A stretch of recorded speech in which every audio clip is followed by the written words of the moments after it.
चुनावी साल में महाराष्ट्र में भी उठी है लव जिहाद कर कानून बनाने की मांग और ये मांग की है एकनाथ शिंदे के मंत्री उदय सामंत ने। यूपी के तर्ज पर यह कानून बनाने की मांग कर रहे हैं। कथित लव जिहाद के मामले पर यूपी सरकार के बनाए कानून को महाराष्ट्र की शिंदे सरकार से दाद मिली है। योगी सरकार ने जबरन धर्म परिवर्तन कराने पर कठोर सजा का प्रावधान रखा है।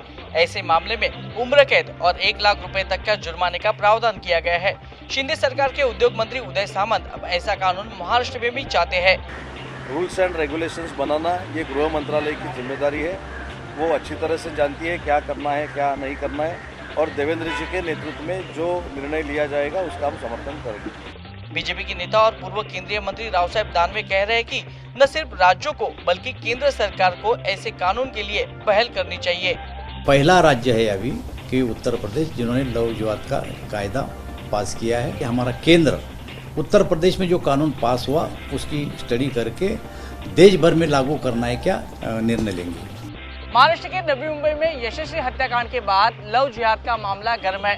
इस मामले के आरोपी दाऊद को गिरफ्तार भी किया गया है। महाराष्ट्र के यशस्वी मर्डर केस में कोर्ट ने आरोपी दाऊद शेख को 7 दिन की पुलिस कस्टडी में भेजा। पुलिस का खुलासा, शादी से इनकार करने पर की हत्या। पुलिस की गिरफ्त में काले नकाब के पीछे वो चेहरा है जिस पर नवी मुंबई के उरण में 20 साल की यशस्वी शिंदे की निर्मम हत्या का आरोप है। नाम है दाऊद शेख। नवी मुंबई क्राइम ब्रांच ने 30 जुलाई को कर्नाटक से दाऊद शेख को गिरफ्तार किया।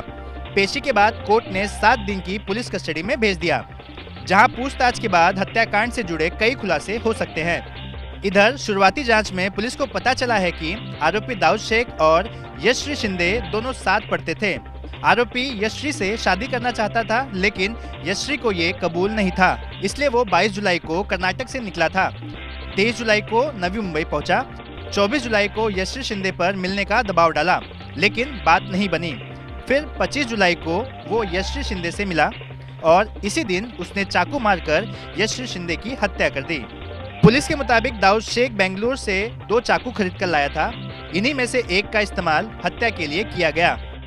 नवी मुंबई क्राइम ब्रांच के मुताबिक साल 2019 में दाऊद शेख पोक्सो एक्ट के तहत गिरफ्तार हो चुका था। तब वो 1.5 महीने तक जेल में रहा था। मध्य प्रदेश के श्योपुर में सरकार ने 56 मदरसों की रद्द कर दी मान्यता। सरकारी जांच में पाया गया कि ये मदरसे सिर्फ नाम भर के लिए थे। नाम मदरसे का, लेकिन बिल्डिंग का हाल देखिए। इमारत ही नहीं बनी है, लेकिन कागजों में यहाँ मदरसा चल रहा है। मध्य प्रदेश के श्योपुर जिले में चल रहे ऐसे ही मदरसों पर सरकार की गाजगिरी है। श्योपुर में 80 में से 56 मदरसों की मान्यता रद्द कर दी गई है। जांच में पता चला है कि इन मदरसों में कोई छात्र नहीं पढ़ रहा था। कई जगहों पर तो स्कूल ही नहीं मिला, जबकि इनके द्वारा अनुदान भी लिया जा रहा था।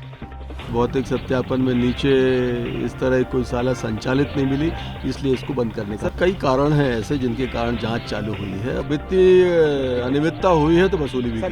मध्य प्रदेश सरकार राज्य में चल रहे सभी सरकारी प्राइवेट शिक्षण संस्थानों और मदरसों की जांच कर रही है। उसी के तहत ये कार्रवाई की गई।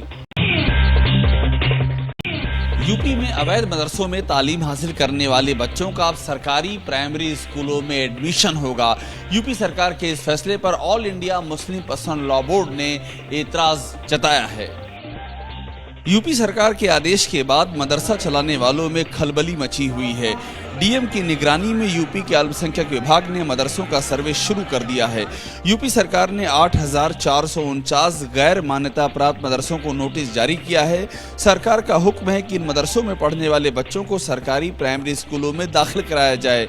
यही नहीं, सरकारी अनुदान से चलने वाले 560 मदरसों में पढ़ने वाले गैर मुस्लिम बच्चों को भी प्राइमरी स्कूलों में भर्ती कराने को कहा गया है।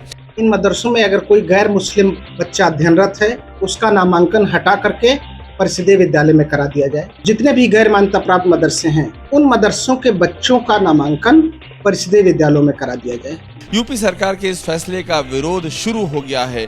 All India Muslim personal law board ने इस पर आपत्ति जताई है।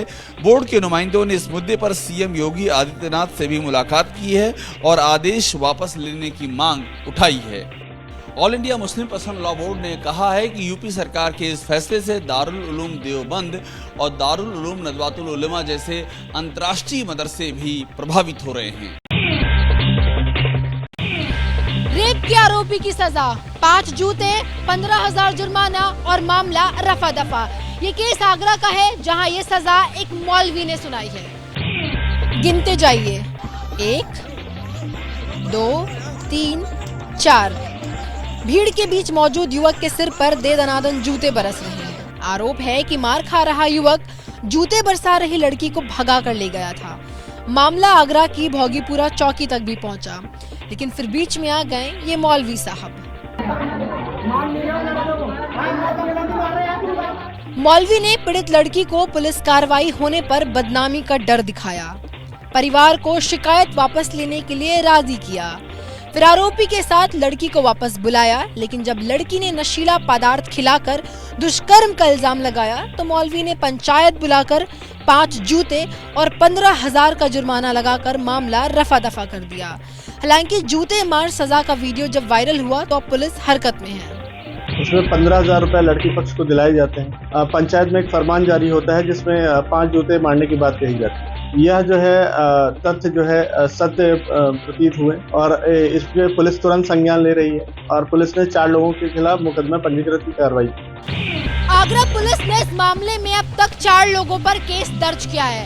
हालांकि पीड़ित परिवार का पक्ष अब तक सामने नहीं आया है। जैसे ही घड़ी का काटा दोपहर 2:30 पे आए, बबीता जी का दिल सास बहू साजिश के लिए मचल जाए। और ये है इनकी बहू, पूरे दिन ऑफिस की टेंशन हो जाए गॉन जब ये करें अपना फेवरेट शो फ्री टाइम पे ऑन। इनकी तरह आप भी देखें अपना फेवरेट शो अपने टाइम पर और डाउनलोड कीजिए एबीपी लाइव ऐप अपने स्मार्ट टीवी पर।